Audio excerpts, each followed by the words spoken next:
Hello everyone. In this video we will know the use of right preposition.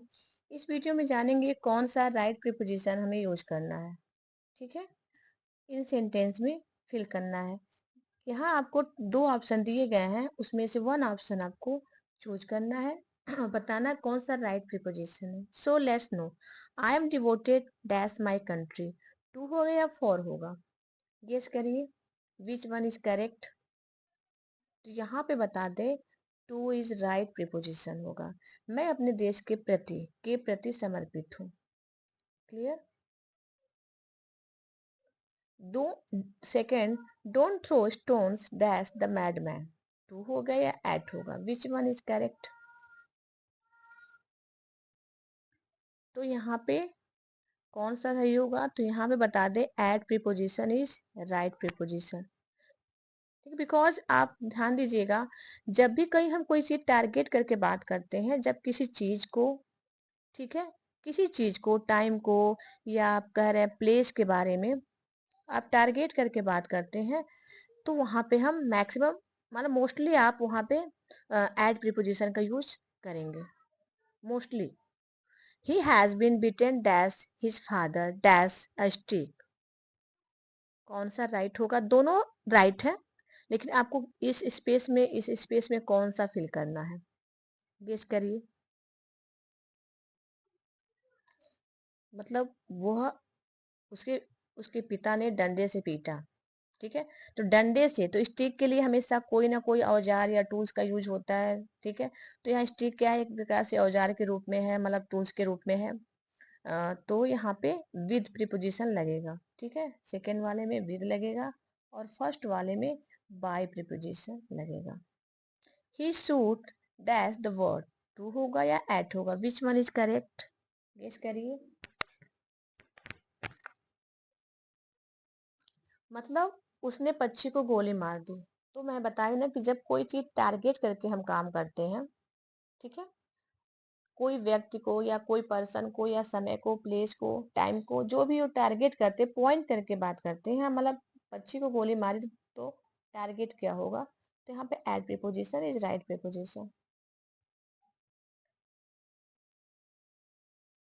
My mother stays dash home. At होगा या in होगा, which one is correct, guess करिए कौन सा correct है.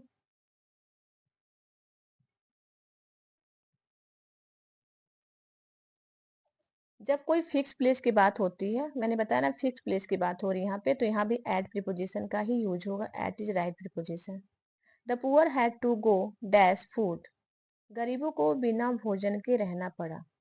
विच one is correct, for या without. तो के बिना की मीनिंग होती है विदाउट. तो भोजन के बिना, तो विदाउट यहाँ पे राइट होगा. The streets are lighted dash electricity. With या बाई. सड़कें बिजली से रोशन है. तो विच वन इज करेक्ट, तो यहाँ पे बाई लगेगा, राइट होगा. I was born dash 1964. At होगा या इन होगा, गेस करिए कौन सा राइट होगा. If you are talking about the year, the month और season, then should be used in preposition. यदि आप महीने या फिर सीजन के बारे में या फिर ईयर के बारे में बात कर रहे हैं, सन के बारे में बात कर रहे हैं, तो वहाँ पे इन प्रीपोजिशन लगेगा. और यदि आप you are talking about day of the week और holiday, then it should be used on preposition. यदि आप किसी सप्ताह के दिनों के बारे में बात कर रहे हैं या हॉलीडे के बारे में बात कर रहे हैं, वहाँ पे ऑन प्रीपोजिशन यूज होगा. Tell me dash the accident. मुझे दुर्घटना के बारे में बताओ. अबाउट होगा या फॉर होगा, which one is correct, guess करिए. तो के बारे में यूज होता है अबाउट, विषय में या बारे में, तो वहां पे about preposition is right. The plane was flying dash the clouds. Over या अबव. विमान बादलों के ऊपर उड़ रहा है. तो यहाँ पे क्या लगेगा, मतलब जब कोई चीज आपके सिर के ऊपर है और कोई फिक्स पॉइंट भी नहीं है, ठीक है, इधर उधर घूम रहा है, ठीक है, तो वहां पे हम अबव प्रीपोजिशन का यूज करेंगे.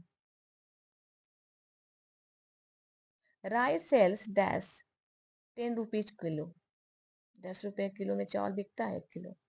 तो क्या लगेगा यहाँ पे, इन होगा या एट होगा? अभी मैंने बताया कोई चीज जब हम पॉइंट करके बात करते हैं, फिक्स बताते हैं या फिर कहते हैं ना कि हम कंफर्म हो, तो एग्जैक्ट बताते हैं, तो वहां पे हम एड प्रीपोजिशन का यूज करेंगे। मतलब चावल 10 रुपए किलो बिकता है, तो यहाँ at preposition is right. He preferred death dash dishonour from या टू, कौन सा राइट होगा? जब हम कंपैरिजन की बात करते हैं, किसी चीज दो चीजों में कंपैरिजन किया गया, तो वहां पे टू लगता है। He inquired the dash the case, in होगा या into? Which one is correct preposition, guess करिए। जब हम कोई चीज किसी के अंदर घुस के जांच करते हैं, ठीक है, ये इंटू का यूज वहां होता है जहां पे कोई चीज हम अंदर घुसे और उसके बारे में बात की जा रही है, ठीक है, रिफर किया जा रहा है कि कोई चीज किसी के अंदर है और अंदर जाने पे कोई चीज तह तह में जाते हैं, तो वहां पे हम इंटू प्रीपोजिशन का यूज करते हैं।